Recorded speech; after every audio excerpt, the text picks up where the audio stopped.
Come along with me, and I know you'll see that a song changes everything. Hello, everyone. Welcome to Arts for the Health of It. Woohoo! Hi, Catherine. Hello. Hi, Jordyn. Hello, how are y'all? Super. How are you? I'm doing great. It's been a beautiful day. I'm excited to be here and talk to y'all today. We're happy to have you. Yes, on so many levels. On the podcast, you're the newest artist in residence at Hearts Need Art. And I just want to so you sent some of your artwork to us. And I just want to throw a couple of them up here right at the beginning because, I mean, amazing. Like, look at this. Thank you.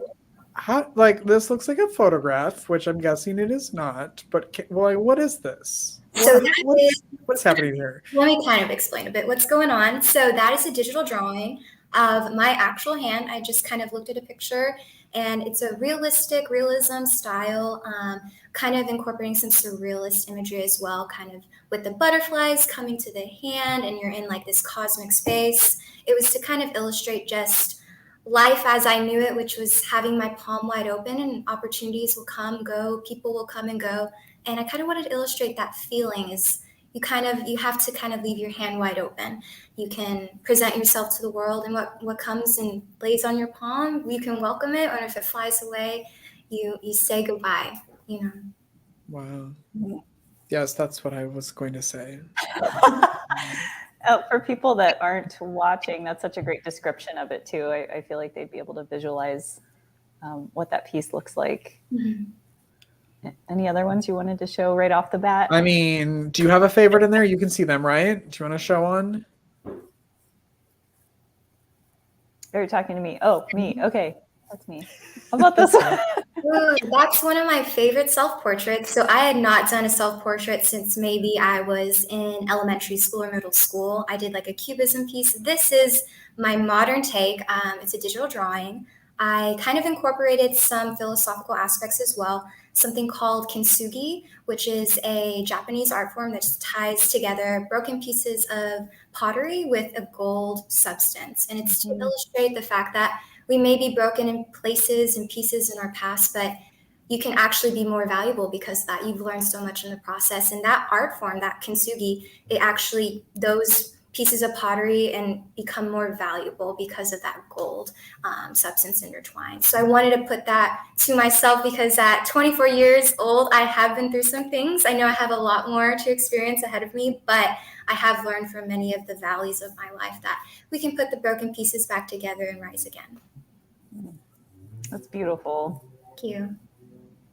Now, I want to hear about your background, but you've said a couple things about your love of like digital art, and we just had our gala where people were able to donate to us specifically for iPads for digital art. Yeah.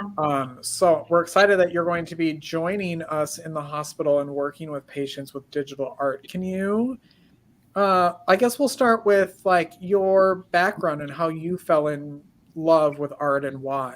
Yeah, for sure. So I'm excited about joining Hearts Need Art and incorporating my art there. But to start off, I want to talk about kind of my upbringing. So art has been a part of who I am ever since I can remember. And I started out in elementary school doing drawings for people. They would give me like $5 and I draw their favorite superhero. Oh, and kind of evolved through elementary school and middle school. I became like Jordyn, the one who draws.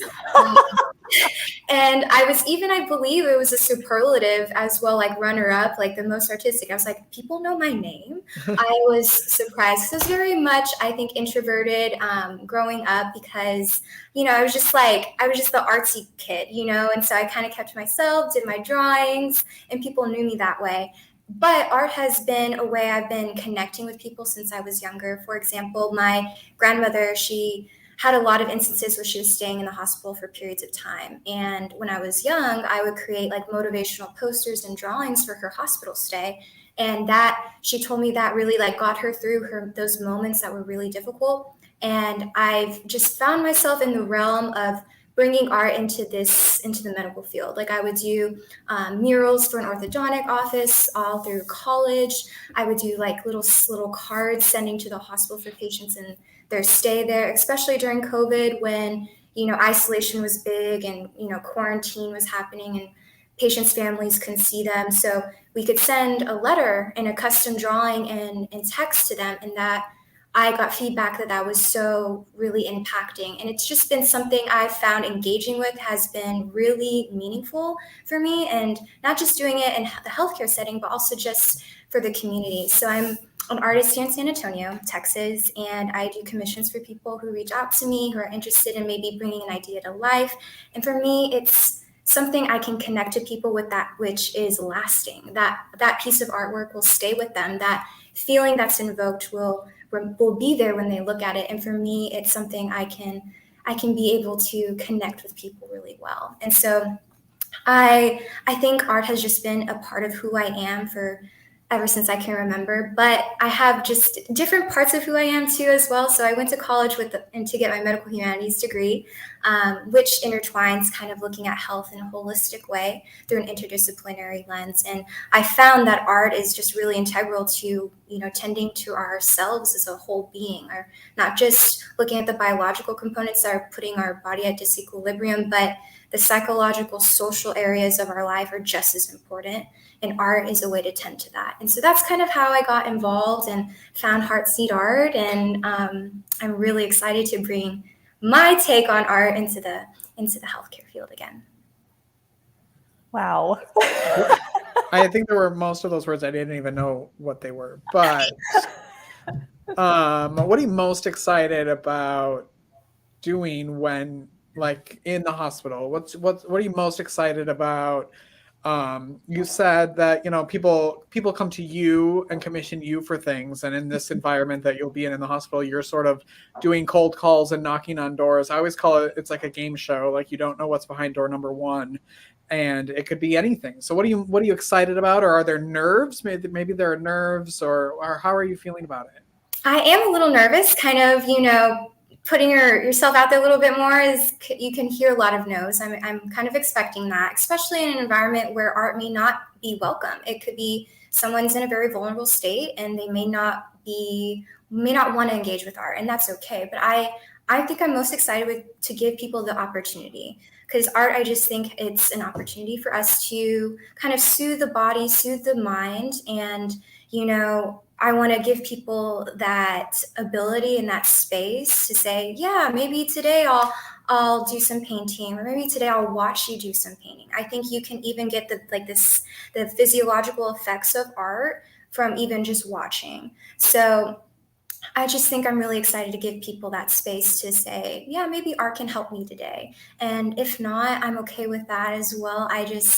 I think it's a beautiful area to integrate art in medicine, because I think oftentimes we think that, health is just simply the absence of, illness or disease, but it's also tending to like our mind and our soul, and art really, I think, can bridge that. And so I'm really just excited to bridge medicine and art, I think. I think a book you could write is, you said something like, maybe art can help me today. And I was like, oh, that would be a really good book title. I love that. I think I might write it down. Yeah, like that would be a good series here on the podcast. Yes, absolutely.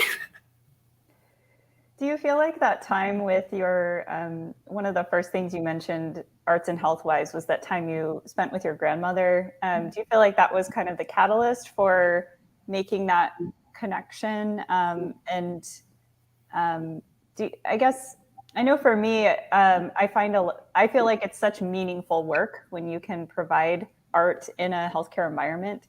But yeah, I'm curious about, I guess my first question is, do you feel like that experience with your grandmother was the catalyst for making that connection, realizing you wanted to pursue this? Yeah, absolutely. I think in those moments I was recognizing the energy in the room and the sort of the state my grandmother was in. It was, she didn't really want to talk to anyone, but if I brought her something uplifting, a quote with my drawings with it, it kind of changed the mood, the atmosphere of the environment. And I saw that there was a power there. There was an impact. It was something that we may not even think is applicable. So I think it gave me a little bit of insight of like what the power I can bring into the world, into people's lives, and how I can present myself, and something that I think I was gifted. I think God blessed me with an opportunity to be able to create, because I think it's just, I'm privileged to be able to get my emotions out, and in a way that someone may think is aesthetically pleasing. And even if they don't, I'm okay with it too, because it allows me to just connect with myself in a way. So I'm grateful for that. And I'm grateful for the ability that I can share that with others. So growing up, seeing my grandmother like that, and then prolonged stays as she got near death, I just saw the impact it can make. And so I wanted to kind of engage with that feeling again of having my work be able to bring someone's mood up. Something that we really need to highlight more is, when we take our body out of that stress response, we can actually heal more, because high cortisol levels suppresses the immune system. It makes us more prevalent to very negative health outcomes.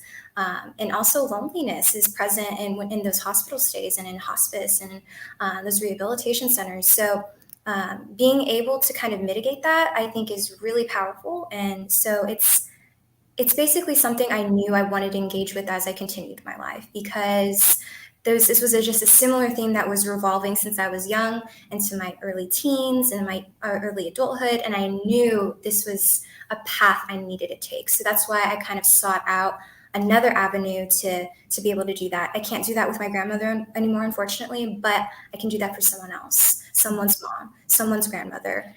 That's just as important. We're all somebody to somebody, and it's important to be able to really, really hold that the emotions other people are feeling in a safe way, being a listening ear, or just being there to create something with someone. And I just think it's a big opportunity. And so, yeah. We are all someone to someone, something, or someone to someone. And you're apparently a best friend to Christian, who has commented Christian. And is excited that you're on the podcast today. Yes, Christian. He's always been a supporter of me since I was in high school. I met him. So quite a few years we've known each other. He's one of my really good friends. It's good to have someone who, is rooting for you. I have a couple of good friends who I know want to see you succeed. And I think keeping those people close is really important. Thank you, Christian.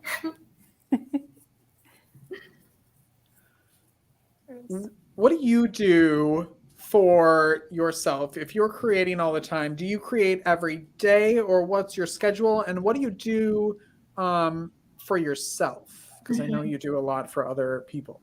Yeah, absolutely. Sometimes it's hard to kind of carve out time for yourself, but I know I found out I kind of dived back into art in around 2020 when the pandemic hit. My undergrad, I kind of silenced art for a long time, and it was really to my disadvantage. It kind of made me burned out with all the schooling I was doing, and I wanted to continue my education. And I knew I had to kind of take a step back, realize what's important, how do I take care of myself? And so I wish I could say I do art every single day, but I do try and make it a point to do it at least once a week for myself as I'm doing projects for other people, because I need the benefits of it, which kind of soothes the mind. It kind of relaxes the body. Sometimes you just want to turn off your brain, and I need that sometimes. So it provides just a really nice moment of relaxation. But I am in the pursuit of pursuing a master's program. So I will need to, learn how to manage my emotions, how to manage my time. And integrating art into my life again has been really revolutionary for just my mental health and how to be, effective in the future roles I will be in. So, I do try and make it a point. Like, I have my art behind me for those watching. I have my easel right there. I do try and just, even if it's for like a few minutes, 20 minutes, drawing or digitally drawing, it really just kind of puts me back in the present moment, helps me be a little bit more calmer, and I can attend to whatever responsibilities life is throwing at me. So that's one thing I kind of make it a point to, if I'm starting to feel really overwhelmed, like how do I how do I go about this? And it's really just taking a few minutes even to engage with something artistic, or even, going for a walk or something like that. Like, I think, or dancing. Dancing is an art form as well. I did that growing up, and they have a similar physiological effect on us. You're gonna reap the benefits of that serotonin, those, the good feels. So yeah, I think I've learned throughout the years to hone in on whatever feelings I'm going through. If it's being overwhelmed, to be able to engage with something artistic, to put me back in the present moment. Do you find yourself, when you are trying to work through, whether it's stress or some like powerful emotion or whatever is going on in your life, do you find that you're drawn to one medium over the other? Do you feel like one is more freeing to you, or? Yes, off the bat, I immediately have an answer for that. So I love digital art. I think it's a very powerful way we can create art quickly without all investing in so many different materials. But I think traditional, like oil painting, is the most freeing for me, just because there's just something with, feeling the paint on your brush, putting it to canvas. It's very cathartic, almost like if there's writers out there, they know when they journal, it's like you're moving the emotion through you and you can release it, and you're creating something in the process, whether it's mental clarity or a beautiful picture. And so I really find that doing like traditional oil painting is, it feels the best for the body. Not to say you can't get that same benefit from digital art, but for me personally, there's just something more palpable there, intangible, that it's almost sometimes I crave it. I'm like, I can't wait to get home and, just put some paint to my brush. And I think it's a gift. And I think not everyone can engage with it. You don't have to be the next Picasso. You can do something and not be good at it to enjoy it, so that's something I really try and encourage my friends, family, and people listening. I encourage you, it's pick up a paper, some pencil, color pencils even. You don't even have to have the highest quality material. You can still make something. And so, yeah, I think if someone really wants to take art to the next level, experiment with paintings such as acrylic. Oil painting is a little bit more toxic. The fumes, you have to wear some protective material, have a ventilated space, but I really love the way it kind of humbles me. It brings me to the present moment. I have to work through a lot of like almost fears, because I'm painting something. It's almost like, oh, I could mess this up really bad with this next move. It's like, oh, it's kind of scary. Like, what do you do in those moments? Like, and it begs the question of like, how are you going to respond? And I think there's a lot of life lessons you can learn in painting, which is something maybe not everyone thinks about. And it's something I've realized in the past like 2 years as I picked up oil painting is, it really makes you confront your fears. It makes you, how do you be humble and be patient? This paint takes forever to dry, it kind of makes you trust the process. That's a phrase you'll hear a lot for artists, like trust the process, because it starts out in like ugly stages. Oh yeah, we celebrate that stage a lot. Yeah, I think we're in ugly stages a lot in our life. We want to get to stage like 100, which is say the final product or the piece, but maybe we're in the middle and we can't see what it's going to be like when we're done. But I think there's a lot of beauty in the between. So it's really taught me to kind of just be more patient with myself, and wherever I'm going with life too, like we're here right now in this moment, this like forever now, and how do we kind of relish in that? It's going to put you in like a meditative space. Like you'll look at the world a little differently after, and you'll feel a little bit more present, and you'll look at, the sunset differently. You'll look at the world around you differently, the faces around you differently, like the way someone's eyes sparkle when they talk about something they're passionate about. And I just think the abilities to like get something, life lessons from painting is really endless. And it's an area for self-discovery for people, for myself included. I feel like I've been drawing and painting all my life, but I'm still learning. I'm still learning how to, improve, because I have no traditional training, but I'm learning as I'm going. And I try and take notes of like, okay, this is a better way to approach this. And it's given me a lot of leverage in my life to be able to apply it to other areas. And I think that's something everyone can take something from. I have a question, I guess, for both of you. Do you each have like suggestions or a short list of like things that you think everybody should have if they want to dive into arts, if they want to try, if they have been doing it for a long time? Like, what are your like must-haves for both of you, you and Catherine and Jordyn? Ooh. Catherine, do you want to go first? Sure, I'll go first. I think you need to allow yourself to have a lot of paper or like whatever you're going to draw or paint on or doodle on, because I think it gives you permission. Like a lot of times I'm like doodling in this cheap pad of paper that belongs to my son. But I think just having access to like multiple sheets or whatever it is gives you permission to mess up, and you're not so tight and worried about this has to be the thing I'm going to frame on the wall.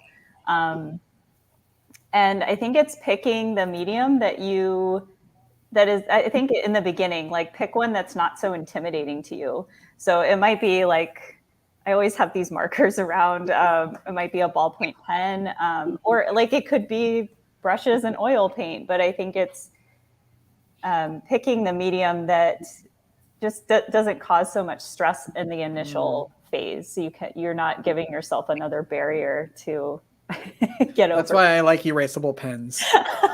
Because even the pen, I need to make sure it can go away. Absolutely. I totally agree. I think you don't want to kind of intimidate yourself. You don't want to like look at something and be discouraged. I think this is an area, if anything, it's supposed to be welcoming. It's supposed to be lighthearted, or if sometimes it could be the complete opposite. You're trying to get through a complex emotion and put it on a page, but usually it should be an environment that you want to enter into. And so I totally agree. I think starting simple is usually the best way, and then slowly push the bounds of like your creative ability so you can be in that growth state. For me, I remember acrylic paint was really hard at one point. And because of the fast drying time and, how do I shade? But you slowly learn how to get through that. And then it becomes, how do I go beyond this and, make it look more professional, or, push yourself in a way like, what medium haven't I tried? And so I think like the must-haves for someone is to start simple, and that could be paper and colored pencil. I also do color pencil art, and you can get really, really detailed with that too, or you could keep it really simple. So I think just having those like quick supplies to get you started, and then being patient with yourself as you're learning, because the learning curve is kind of big sometimes in certain areas, but it shouldn't discourage you to keep going. And I think I also must have on other than material is, don't compare yourself. Like, stay in your kind of lane for a little while. I succumb to this a lot because I see so many amazing artists locally and, like around the world. And I'm like, I want to be like them one day. And it could get me to a point where I don't even want to create, because it's like, you get in that very nihilistic state. Like what's the point? I'm not that good. I don't know if I'll ever be that good. And it's like, that shouldn't even be a conversation within this area. It's because if you make something, you're an artist. So it's kind of being patient with yourself in whatever sort of beginner, simple state you're in. I have one more thing to add. I thought of while you were speaking is, I think it's paying attention to maybe the things when you were younger that brought you joy. Like, there's something about going down the art aisle, and it's like, whether it's a fresh box of crayons, or it was the colored pencils, or it was the little watercolor, like, I think paying attention, those are clues, I feel like, to things that maybe used to bring you joy, that maybe at some point, you got in your head, or someone told you weren't good at it. Those can be really good kind of breadcrumbs to help you find your way back to reopening that part of yourself. Absolutely. Was there something that either of you tried that you would never do again? Or you're like, I was like, this didn't turn out how I wanted. I wasn't, like you said, like something you're drawn to, something that you like are comfortable with. Has there ever been something that you just were not comfortable with? I think I'm 3-dimensionally challenged. So if you like if you give me clay, that's difficult. Not that I won't do it. It's actually, I think having Michael, who's 6, and his Play-Doh has kind of helped me get over some of that. But yeah. It's hard to say because I feel like I'm still experimenting. Like I want to get into like sculpture art and see what that's like, but I may feel like, oh, this is not for me. I did kind of grapple with some like assemblage sculpture when I did a window display for a local company in San Antonio, and that was really challenging. And I was like, I don't know if I'll ever do that again, but it was challenging in a good way. Right. So there was 2 parts to it. I was like, I don't know if I ever want to do that, but then it was also I should keep going. I should expand that because who knows what I could do in like 2 or 3 years from now. But I think that's something I'm still exploring. But I would like to stay and expand in like areas I'm currently in. Like I'm really just trying to master like oil painting, if I'll ever master. I don't think you ever master it, but oil painting and digital. So I'll have to come back to you on that because there's something that I'm just like, I'll be like, no way. I mean, that's a good segue because Jordyn is brand new to Hearts Need Art. She's just starting to go into the hospital to work with patients. And so we wanted to bring you on here really before you began so we can kind of track what you are doing in the hospital and with patients and what you're learning. And so you'll be back every once in a while, hopefully on the podcast to kind of update people on what it's like to be working in the hospital. Yeah. Mm-hmm. Yeah. I'm going to keep a journal. I'll let y'all know everything, like how I was feeling, how the environment was. Cause I think it's like also like an opportunity to like see in action how art can really affect someone like in that moment. Or maybe when I come back the next week, I'll hear a story of how it impacted them that week. And that's something I don't think I've been able to kind of research for myself. So I think it's something really unique. Great. I'm so excited that you're here. How can people connect with you? Yes, so I have an art Instagram. I'm working on making a website and expanding. I am pretty new in the art world, so it takes a little time to build, but my Instagram is just Jordyn Ruiz Art. It's JORDYN RUIZ Art. And that's where you can find me and what I'm working on, what's my latest, and how you can contact me if you ever want anything custom made. I have people just message me there. I also have a Facebook at Jordyn Ruiz Art where you can reach me as well. But for now, that's where you can find me, and maybe hear a little bit more too when we talk about the journey, and you can learn a little bit more about me in that process as well. It's interesting when someone says they're new to the art world, so they're not great, and this is the stuff that they pull out to show you of how they're still learning, still figuring out if I'm good at this art thing or not. So I've tried. Maybe new to the like putting your art out there, but not new to the practice of it. No, clearly not. Oh man, you guys have to go check out Jordyn's Instagram and take a look at some of her work. It's really. Can we put some of these on our Instagram, Jordyn? Absolutely, yes. Okay, good. Right, cool. Thank you. All right, everyone. We have to go because we have kids to pick up from school. So we thank you all for watching and listening. Jordyn, I will literally see you tomorrow in the hospital. Yes. And Catherine, we have comments. Let's see what our comments are. Are they good? Oh, we've got some hearts. Flaming heart and Alex says she's amazing, and we agree, Alex. Yes. We agree. Thanks for being everyone. here. Yes. Thank you all so much. This is great talking with y'all. We will see you all next time. Keep creating, everyone. Bye-bye. Bye. Thank you for listening to Arts for the Health of It. This episode is produced by Hearts Need Art, creative support for patients and caregivers, and hosted by Richard Wilmore and Catherine Particini. You can support the show and help others learn about the healing power of the arts by visiting heartsneedart.org. The views expressed on this podcast do not necessarily reflect the views of Hearts Need Art, their staff, board members, or other affiliates. All content is created for informational purposes only. This podcast is not intended to be a substitute for professional medical advice or to diagnose and treat any health condition. Always seek the advice of your physician or other qualified health professional with any questions you may have regarding a medical condition. Never disregard professional medical advice or delay in seeking it because of something you've heard on this podcast.